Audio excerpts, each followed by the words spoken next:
Hey, this is Jessica from GoodEnoughAndStuff.com. Let's pick some mesquite beans, make some jelly, and cookies. Would you follow me to wonders? Take my hand and walk beside me in a world of thunder. Fear is an imposter. When you look at me this way, I find it hard to not give in.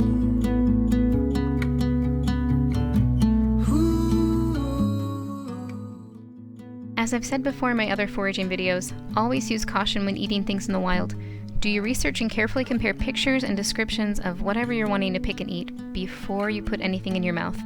The nice thing about mesquite trees is they're easy to spot and the beans are very unique looking, so you should have no trouble identifying them correctly. It's also nice that with over 40 varieties, all the bean pods are edible.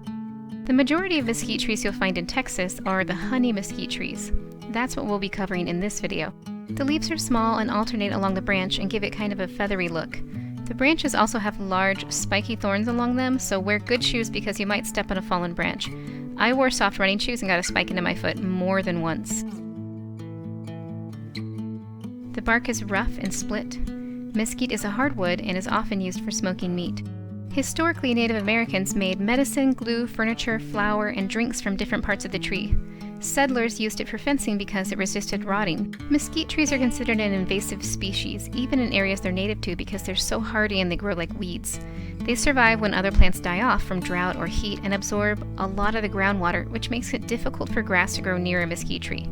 They've taken over a lot of grassland previously used for cattle and are very difficult to get rid of, which has earned them the nicknames the devil's tree and trash trees. The bean pods are where you'll find the sweet flavor honey mesquite trees are known for. Before they're ripe, mesquite beans look like long, bumpy green beans. They turn various shades of tan, yellow, red, pink, and purple as they ripen. They can be a light cream color, tan with red stripes, or completely dark purple. The flavor varies from tree to tree. You can check the flavor by nibbling on the inside of a ripe bean. Don't worry, you can eat the underripe beans too, and watch out for the seeds. They're hard enough to break your teeth. It should have a pleasant, earthy, honey molasses flavor. If it has a bitter or chalky aftertaste, move on to the next tree. Most sources say to only pick from the tree itself and never from beans that have fallen to the ground already. This is to avoid a virtually invisible mold that can develop into an aflatoxin, which can be very dangerous to anyone with a compromised immune system as well as very small children or the elderly. This aflatoxin thrives in a high heat, high moisture environment. This means that you can't bake it out or cook it out. Beans on the ground should also be avoided because they can be contaminated by the many animals that like to eat them and use the tree for shade. Most of a coyote's diet in the late summer is made up of mesquite beans, and they're just one of the animals tracking who knows what all over the beans on the ground. We harvest a lot from parks also, and you know the dogs are doing their business under all the trees. So just put a tarp or a sheet down as you harvest them if you're not directly picking them with your hands, and then they'll just land safely on the fabric. When you're looking for beans, you want to pick the ones that have lost their green coloring, snap when you break them, and don't have any black moldy bits. When I pick beans, I look for the nice, plump, healthy ones. The sweet flavor seems to come from the pithy part inside that surrounds the seeds. The plumper the pod, the more pith there is. Bugs like the beans too, and you'll probably see tiny holes in some of the beans. Those are from the bruchid beetle that lays its eggs on the flower, and then the flower closes up and turns into the bean with the eggs still inside. The matured beetle will make a hole in the dried bean and then fly out. Don't worry, they are harmless, so if some of them are still inside the bean by the time you go about making your jelly or flour, you just got some free added protein. Carefully sort your beans and discard any with black spots. You can easily snap off the part of the bean with any holes or blemishes and keep the rest of the bean. After you harvest your beans, you want to dry them completely so the seeds rattle in the pods when you smack them. You can leave them in a very hot, dry car for a few days, use a dehydrator, or in the oven on the lowest setting.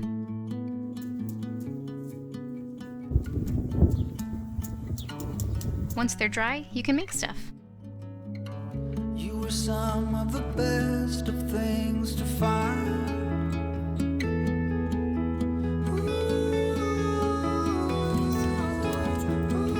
What do you think? Please come in here. To make the jelly, give your beans a quick rinse, then break into small pieces. Throw 8 cups of beans into a pot with 5 cups of water. Bring to a boil, boil for 5 minutes, then turn off the heat and cover with a lid. Let the beans steep for about an hour. Strain out the beans, but you don't necessarily need to throw them away yet. You can dehydrate them and grind them for flour, or you can steep them again for more jelly. Just let them steep longer the second time to get more flavor. You should have about 3 cups of bean juice. Mix in a packet of pectin and bring to a boil. Add a 1/4 cup of lemon juice and 4.5 cups of sugar. I know it sounds like a lot. Mix thoroughly, then bring to a hard boil and boil for 1 minute. Add a small pat of butter to clear the foam from the top. The jelly has a fresh honey flavor with sweet, nutty hints of molasses and caramel and the citrus to brighten it up. My favorite way to enjoy this delicious and beautiful jelly is just on buttered toast. So good. You can also use it for thumbprint cookies and smoothies, cake fillings, or just anywhere you would use jelly or even honey. Keep the sealed jelly in a cool, dry place for up to 2 years. After you open one, it will last up to 3 months in the fridge and 6 months in the freezer. I don't know what it means, but there's a smile upon your face, and I see something shimmering in your eyes. And they say if you want to glimpse the future, you need space. And you said you'll put down your morning guns. Would you follow me to wonders? Take my hand and walk beside me in a world of thunder. Fear is an imposter. When you look at me this way, I find it hard to not give in. To use the beans for baked goods, you can grind the dry bean pods and make mesquite flour. I tried to grind the pods in the spice grinder in the blender first, and it did not work at all. The beans are just too hard, and it's so crazy loud, it sounded like I was trying to blend up a bunch of nails. My mom had a wheat grinder when I was a kid, and I remember dumping a whole 5-gallon bucket of wheat grain on the floor so I could swim in it. The fact that it's super fun to play in is the extent of my wheat knowledge. I've never actually ground anything before, so this was like a real learning process for me. Nathan's parents very kindly gave us their old wheat grinder, and I did the smallest amount of research I possibly could do and set about using it with an unreasonable amount of confidence. I cleaned the machine out by running oatmeal through it and got it everywhere because I didn't anticipate the force and speed of which the oatmeal would exit the grinder. Okay, go ahead. Ah! Stop! It keeps trying to the side. Okay, go ahead, do it again.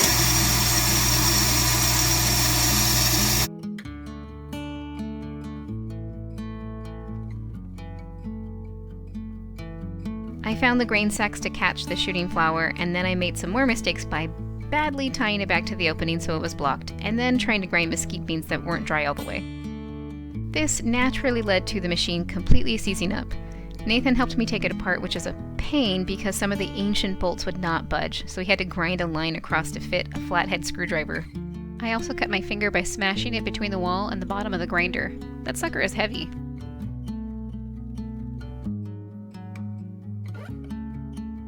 When we finally got it apart, we could see the sugar and the beans had heated up and turned rock hard, forming a thick layer against the stone. I had to work for a while, patiently wiping and chipping it off. And then I made sure the beans and the grinder were bone dry before I tried again. I used a piece of elastic to secure the bag and made sure the opening was clear of any fabric folds so it wouldn't back up into the stones. The bag inflates if you're doing it right. If you're going about the bag method instead of using a bucket, you want to do this somewhere not in the house because there'll be fine particles of dust coming through the bag into the air, and you don't want to breathe all that in for hours. I was lazy and didn't want to move it, so do as I say, not as I do, right? Then I poured in small batches of beans and checked on them frequently. I noticed my grinder had trouble grinding the shells around the seeds inside the pods. They would just end up rattling around the top after everything else had been ground. So every time I checked on the grinder, I dumped out whatever was still in the top, sorted out all the seed shells, and then threw the unground bean pieces back into the top to grind. After grinding the beans, I also sifted the mesquite flour from the bag so I could keep the woodier pieces out of the flour. In the end, I had flour with the texture of fine cornmeal. This was a long process, but finally I had enough to make some brown butter mesquite chocolate chip cookies. I can't seem to lift my head straight. Just laying in the shades with you. Win or lose, we take it easy. Day by day, oh, that's what we do.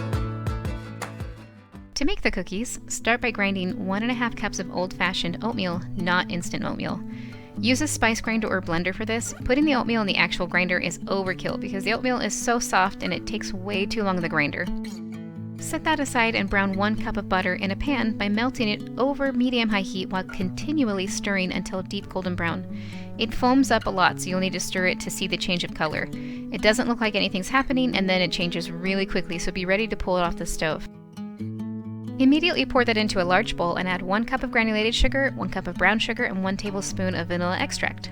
Once those are mixed in, it should be cool enough to mix in 2 eggs. I mixed everything by hand because I wanted the cookies to be dense and not fluffy. In a separate bowl, combine the ground oatmeal, 1 cup mesquite flour, 2 cups all-purpose flour, 1 teaspoon of baking powder, 1 teaspoon of baking soda, 1 teaspoon of salt, but you want to cut the salt in half if you're not adding the chocolate chips. Add the dry to the wet ingredients and mix. You'll probably have to get in there with your hands. Then mix in 12 ounces of semi-sweet chocolate chips. For the best cookies, bake the dough immediately and do not put the dough in the fridge for later. It dries out, throws out the flavor and texture, and the cookies won't bake correctly. Of course, it's still cookie dough and will be tasty no matter what, but it's really better baked fresh when the butter in the dough hasn't had time to seize up from being in the fridge. Preheat the oven to 375 degrees and use a 1.5 tablespoon cookie scoop. Place them on a parchment-lined cookie sheet and don't flatten them. Bake for 8 minutes and then let cool.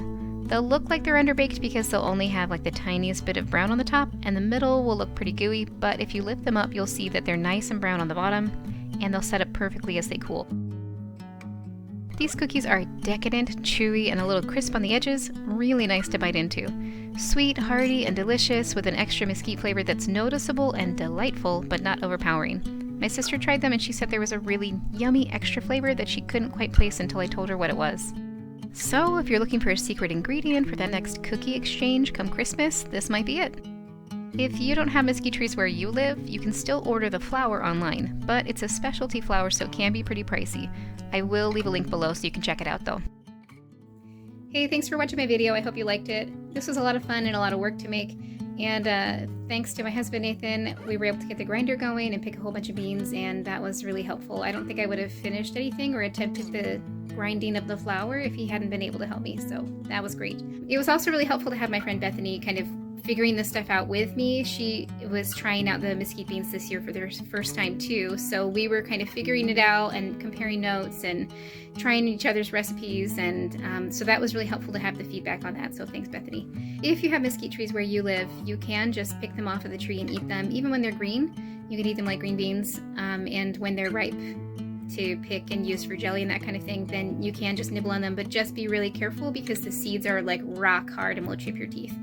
So really just like gnaw on things, don't just like go for it and bite super hard down. Maybe you can find a local company to grind them for you. I know that I've seen some of that on some different websites with people offering to grind mesquite bean pods for you if you like have dried them properly and that kind of thing. So yeah, I hope you try it, and I hope you look around your own area and figure out what you can use from the wild there. It's just such a satisfying thing to go pick something and then use it, and you don't even have to do the work of growing it in the first place. So I mean, just awesome. Check out my blog goodenoughandstuff.com for the free printable recipes for both the jelly and the cookies, and there's other things like dinners and desserts and sewing tutorials and fun things for the family, so you can check that out, and I will leave a link in the description. Thanks for watching, and I will see you next time. Bye!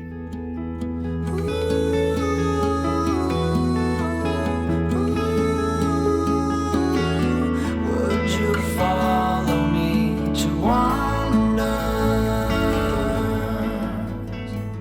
Can you tell Mommy what you felt?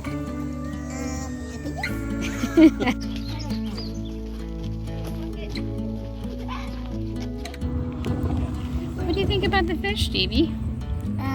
Still great.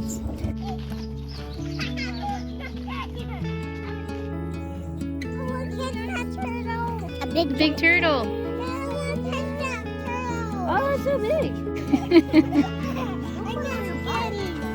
She's just kidding. Okay, ready? There you go. 1, 2, on. Let go! If you're everything that matters to me, makes me wonder why I can't get over you.